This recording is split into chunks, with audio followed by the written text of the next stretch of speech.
हम और आप दिगंबर जैनाचार्य श्री पूज्यपाद स्वामी विरचित जैनेन्द्र व्याकरण जैनेन्द्र महावृत्ति का अध्ययन कर रहे हैं और इस जैनेन्द्र महावृत्ति के अध्ययन में सुबंत पुल्लिंग प्रकरण हमारा चल रहा है और इस सुबंत पुल्लिंग प्रकरण में हमारे बीच में खल्पू दीर्घ उकारांत शब्द हमारे बीच में है और खल्पू में अनेक अच हैं, अनेक स्वर हैं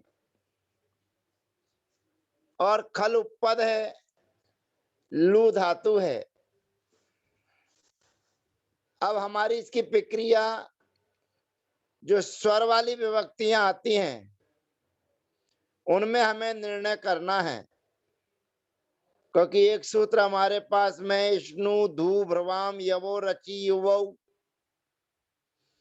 और दूसरा सूत्र आया है सुप्यो।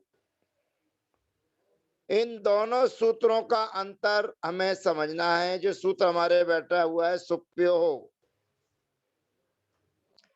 इन दोनों सूत्रों के अंतर को समझते हुए सबसे पहले तो हम खल्पू शब्द में हमें आदेश क्या करना है ये हमें निर्णय लेना है। दीर्घ उकारांत और ईकारांत शब्दों को स्वर वाली विभक्तियों के होने पर दो कार्य होते हैं, या तो या आदेश होता है या वा आदेश होता है, या ये आदेश होता है या उव आदेश होता है। अब यहाँ पर खल्पू में रहने वाला जो दीर्घ उ है उसके स्थान पर हमें उव आदेश करना है या वा आदेश करना है। इन दोनों का निर्णय करने के लिए सामान्यतया मैं आपको पूर्व में बता चुका हूं, पुनः एक बार आपको स्मरण दिला दूं कि यहाँ पर अनेक स्वर हैं, अनेक अच हैं, माने खा में रहने वाला एक आ, ला में रहने वाला एक आ और पू में रहने वाला एक ऊ। ये तीन अच यानी कि तीन स्वर हैं। तो अनेक अक्षर होने के बाद अंत में संयोग से रहित हैं और संयोग से रहित होने पर अनेक उतार चढ़ाव के आने के बाद ऊ के स्थान पर वा आदेश होगा, ये हमें निर्णय प्राप्त है। अनेक अक्षर में संयोग होता अंत में, तो वहां पर हमको उव आदेश करते। अब यहाँ पर संयोग से रहित है तो यहाँ पर ऊ के स्थान पर वा आदेश होगा स्वर वाली विभक्तियों के आने पर, और स्वर वाली विभक्तियां पे जुड़ती चली जाएंगी तो बन जाएगा खल्प वो इत्यादि। तो हम सर्वप्रथम खल्पू शब्द की सिद्धि आपके बीच में कर रहे हैं सी विभक्ति को लेकर आकर। खल्पू धन सी सुविभक्ति लेकर आएंगे, सु में से ऊ का अनुबंध लोप हो जाएगा और स सजुसो री और विरामे विसर्जनिया, इन दोनों सूत्रों के माध्यम से सा के स्थान पर विसर्ग आदेश, तो पहला प्रयोग सिद्ध हो जाता है खल्पूहु। अब द्विवचन आदि विभक्तियों के आने पर जो स्वर वाली विभक्तियां हैं उन विभक्तियों के आने पर जो पूर्व में सूत्र हमने आपके बीच में बताए हैं उन सूत्रों को स्मरण रखते हुए हमें आदेश लेना है, करना है। सर्वप्रथम खल्पू धन औ, प्रथमा के एक वचन में औ और द्विवचन में औ विभक्तियों के आने पर हमें अची को यण सूत्र से ऊ के स्थान पर वा आदेश की प्राप्ति है। और उसके बाद सूत्र में प्राप्त है सुटी पूर्व स्वम। सुटी पूर्व स्वम सूत्र की प्राप्ति होने पर पूर्व रूप जो दीर्घ है तो इसको भी दीर्घ करने की व्यवस्था है। उसके लिए अगला सूत्र है द्यो जसी च। इस सूत्र के माध्यम से दीर्घ का निषेध हो जाता है। फिर अगला सूत्र आता है स्नु धू भ्रुवाम यवो रचि युवौ। इस सूत्र के माध्यम से जो खलपू में ऊ है उस ऊ के स्थान पर ओ आदेश की प्राप्ति होती है।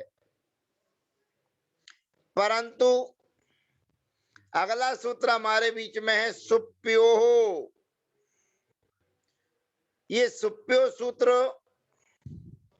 कहता है अच परे होने पर गी माने उपसर्ग, वाक माने उपपद और चा माने अभ्यास। इनके बाद में रहने वाला जो ऊ है उस ऊ के स्थान पर यण अर्थात या आदेश होता है। तो खलपू में रहने वाला जो ऊ है उसके स्थान पर वा आदेश हो जाएगा और व्यंजन मत्स्वरम परवर्णम नयेत लगाएंगे तो पहला प्रयोग सिद्ध हो जाता है खल्प वौ।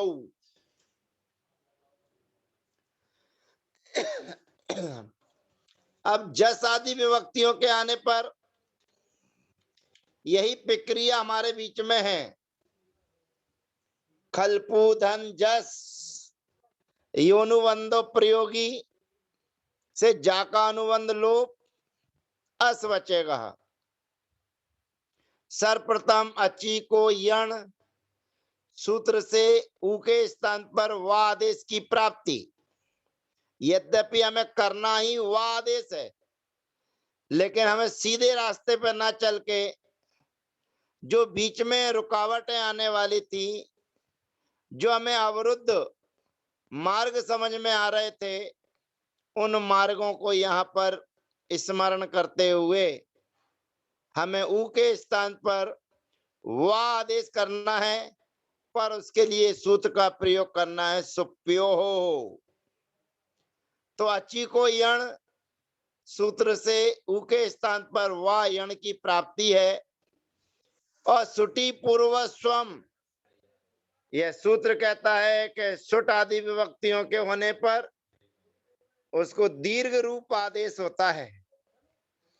परंतु जसी च यह सूत्र कहता है कि पूर्व में दीर्घ हो। द्यो जसी च सूत्र है द्यो जसी च। ये कहता है दीर्घ के बाद में जस हो अथवा इच प्रत्याहार के होने पर जो सुटी पूर्व स्वम से दीर्घ आपको करना है वह नहीं होगा, यानी कि ये निषेध सूत्र है। फिर हमें सूत्र प्राप्त होता है स्नु धू भ्रुवाम यवो रचि युवौ। इस सूत्र के माध्यम से ऊ के स्थान पर उप आदेश की प्राप्ति है। परंतु सुप्यो हो इस सूत्र के माध्यम से उकार के स्थान पर वकार आदेश होकर और सजु री और विरामे विसर्जनीय सूत्र के माध्यम से खल्प वाह प्रयोग सिद्ध होता है। इसी प्रकार से अम विभक्ति के आने पर खल्पू धन अम संबुद्धि में भी हमें इसी प्रकार से रूप बनाना है। खल्पू हे खल्प वौ हे खल्प वाह। अम विभक्ति के आने पर खलपुधन अम अची को यण सुटी पूर्व स्वम और द्यो जसी च। सूत्र के माध्यम से अची को यण से यण की प्राप्ति, सुटी पूर्व स्वम से दीर्घ की प्राप्ति, द्यो जसी च सूत्र से दीर्घ का निषेध, और शिनु धू भ्रवाम यवो रचि युवौ सूत्र के माध्यम से ऊ के स्थान पर ओव आदेश की प्राप्ति, परंतु सुप्यो सूत्र के माध्यम से ऊ के स्थान पर व आदेश होकर अझीनम परेण संयोज्यम खल्प खलपवम प्रयोग सिद्ध होता है। सस्व विभक्ति के आने पर भी जैसे हमने पूर्व रूप में बनाया था वही कार्य करने पर खल्पवाह प्रयोग हमारा सिद्ध होता है। टा विभक्ति के आने पर भी खल्पू धन टा, टा में से आ बचेगा और आ बचने पर अची को यण, सूत्र से यण की प्राप्ति, उसके बाद में अची शिनु धू भ्रवाम यवो रचि वौ सूत्र के माध्यम से ओव आदेश की प्राप्ति, और सुप्यो सूत्र के माध्यम से ऊ के स्थान पर व आदेश होकर शब्द बनता है खल्पवाह। अब उसके बाद में भ्याम आदि विभक्तियों के आने पर खल्पू भ्याम, खल्पू भी, रेप शोर विसर्जनिया। फिर गे विभक्ति के आने पर गे में से ए बचेगा, अची को यण, सूत्र की प्राप्ति, और इष्णु धू भ्रुवाम यवो रचि युवौ सूत्र से उव की प्राप्ति, और सुप्यो सूत्र के माध्यम से ऊ के स्थान पर व आदेश होकर शब्द बनेगा खलप वे। पंचमी और षष्ठी विभक्ति में गसी और गस विभक्तियों के आने पर अस शेष रहता है और सूत्र लगता है अची को यण। अची को यण से यण की प्राप्ति, शिनु धू भ्रुवाम यवो रचि युवौ सूत्र के माध्यम से उब की प्राप्ति, और सुप्यो सूत्र के माध्यम से ऊ के स्थान पर व आदेश करने पर स सजुसो री, और विरामे विसर्जनिया से विसर्ग आदेश करने पर खलप वाह प्रयोग सिद्ध होता है। षष्ठी विभक्ति के द्विवचन में ओस विभक्ति के आने पर खल्पुधन ओस।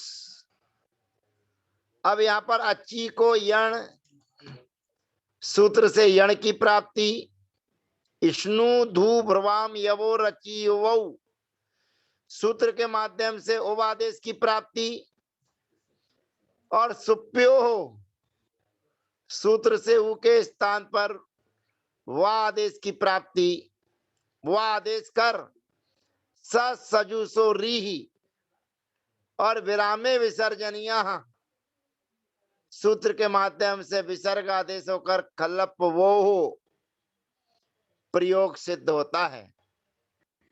आम विभक्ति के आने पर अची को यण, इष्णु धू भ्रुवाम यवो रचि युवौ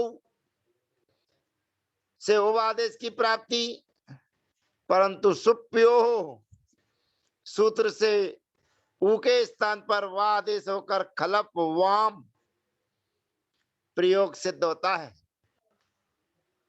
गी विभक्ति के आने पर खलपू धन गी, यहां पर अच्छी को यण सूत्र की प्राप्ति है और स्नु धू भ्रवाम यवो रची वौ सूत्र के माध्यम से ओवादेश की प्राप्ति है, परंतु सुप्यो सूत्र के माध्यम से उकार के स्थान पर वकार आदेश करने पर अज्झीनम परेण संयोज्यम खलप विहि प्रयोग सिद्ध होता है। सप्तमी विभक्ति के बहुवचन में शुभ विभक्ति के आने पर सूत्र की प्राप्ति है तयादेशयो। तयादेशयो सूत्र से दंत सकार के स्थान पर मूर्धन्य सकार आदेश होकर शब्द बनता है खलपूसुहु। इस प्रकार से सुप्यो सूत्र की माध्यम से सहायता से खलपू शब्द में रहने वाला जो ऊ है उसको वा आदेश होकर प्रयोग सिद्ध होते हैं। एक बार पुनः रिवीजन कर लें पूरे शब्द। खलपू शब्द की रूपमाला खलपू, खलपवो, खलपवाह प्रथमा। संबोधन हे खलपू, हे खलपवौ, हे खलपवाह। द्वितीय विभक्ति में खलपवम, खलपवौ, खलपवाह। तृतीय विभक्ति में खलपवा, खलपूभ्याम, खलपूभी। चतुर्थी में खलपवे, खलपूभ्याम, खलपूभ्याः। पंचमी में खलपवाह, खलपूभ्याम, खलपूभ्याः। षष्ठी में खलपवाह, खलपवोः, खलपवाम। और शुभ विभक्ति में खलपवी और खलपवोः और खलपूसुहु ये प्रयोग सिद्ध होते हैं। शेष विभक्तियों की चर्चा अगले सत्र में। हमारे बीच में शब्द आएगा इसी खलपू की तरह हमें सुलू शब्द के रूप जानना चाहिए। सुलू की तरह ही हमें उल्लू शब्द के प्रयोग जानने चाहिए। और उसके बाद में आएगा हमारे बीच में भू शब्द। उस भू शब्द की चर्चा विशेष हम आपके बीच में अगले सत्र में करेंगे। तब तक के लिए जय जिनेन्द्र, वंदना, सबको यथायोग अभिवादन।